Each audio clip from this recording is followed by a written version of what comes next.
What's up, everybody? Thank you for coming back to my YouTube channel. This is the second part of the first installment of the Maywood, New Jersey location that I did just past last week. And as the title stated, I did find firearms at the location, which I'm going to be showing you right behind me. So let's get to it. So these are 3 firearms that I found at the location. One is a 12 gauge shotgun. The other one, I believe is this one, is a Mauser BNZ 43. Did a little research on that. And this is going to be a Republic of Czech firearm. It is a VR24, I believe. I didn't do enough research, but it says it on the barrel. As you can see, this one itself, I did a little research on it. It's a ACIER COCKRILL shotgun, produced in Belgium. I took a look at the values for certain models of this gun, and they range anywhere from a couple thousand to tens of thousands, which is a beautiful gun. I do say so myself. Great find. Artwork is stenciled throughout the gun itself. As you can see, that's the model of it, the version. Beautiful barrels.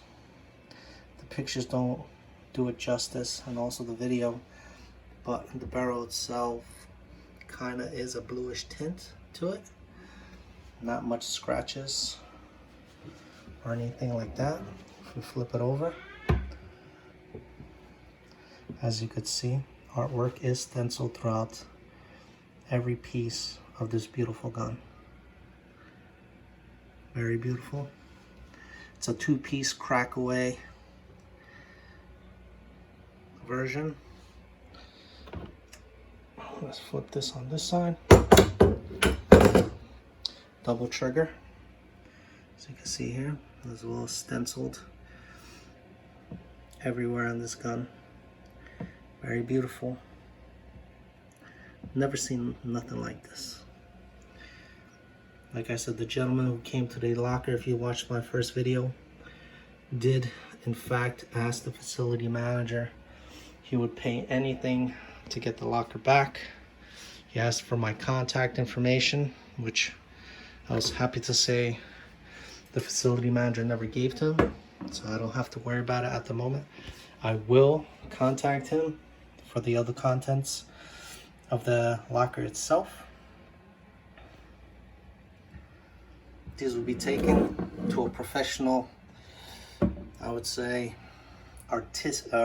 antiquities dealer to take a look at, because if I go to a regular gun store, typically they sell all modern guns, and really wouldn't know the value of these two here.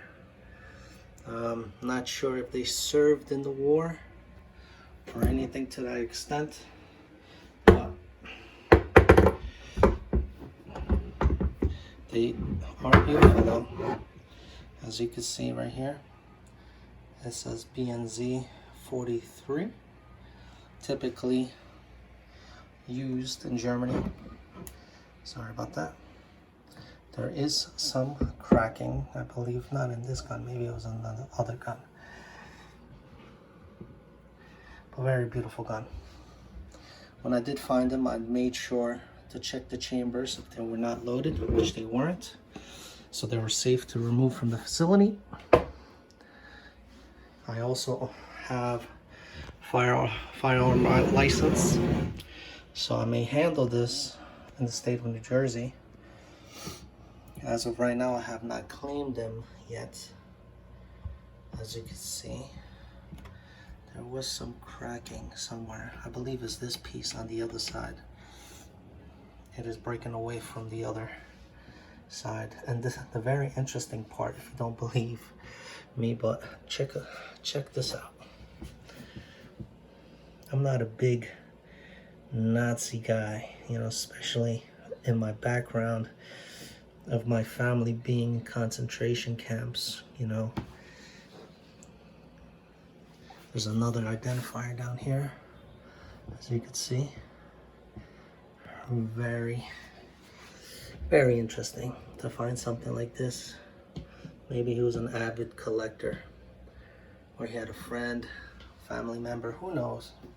Probably served in the war a long time ago and had the guns passed down.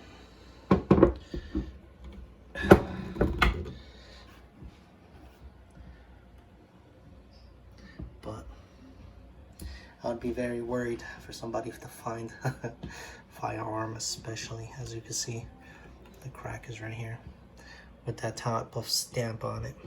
There is some wear and patina on this guns, as you can see. You know, I'm not a big fan of shooting these types of guns, but if they were in better condition, maybe somebody would love to do it.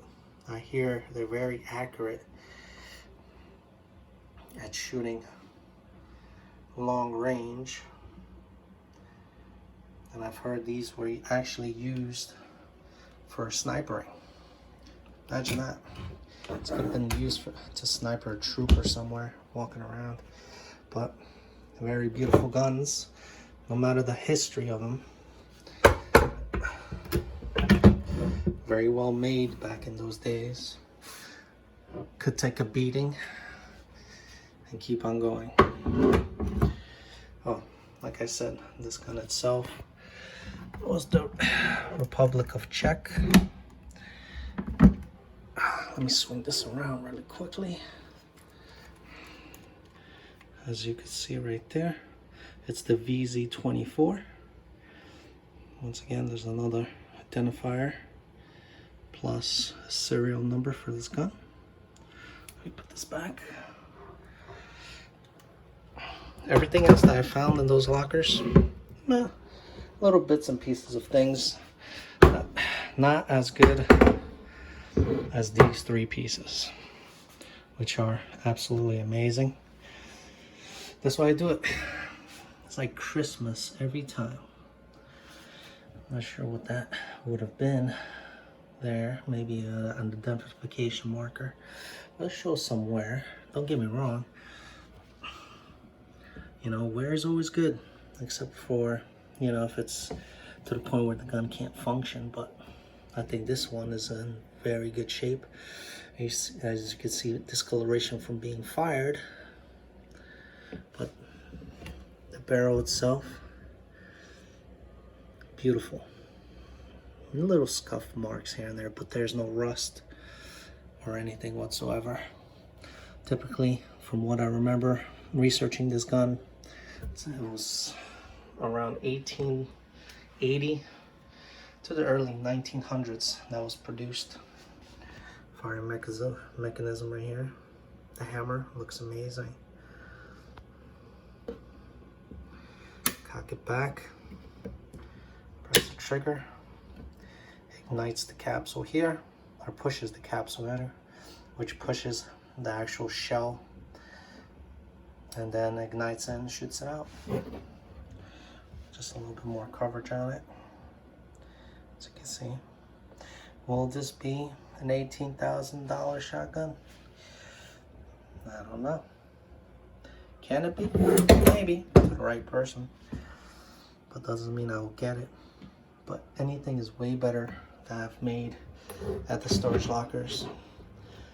I sold a couple of things already inside. Those 25 pounds of Legos with mini figurines. As we all know, Lego is huge depending on the type of collector or assembler would like to use, especially pieces from other variations of sets.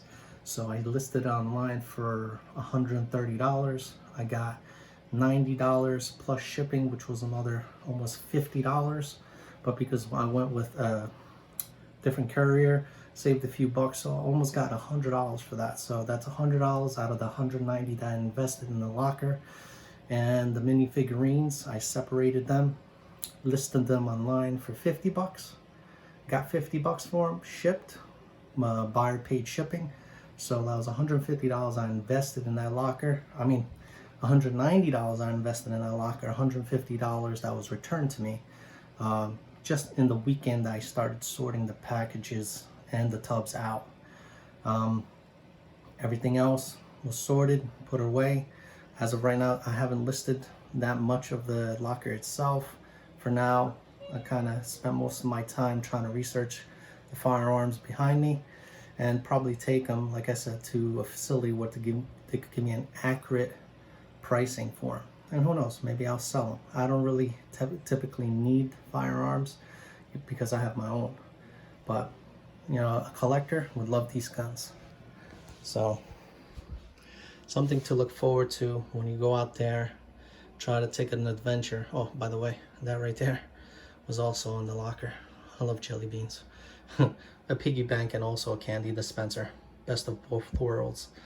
But if you go out there, you try to have an adventure, possibly you could get something like this or more, you know.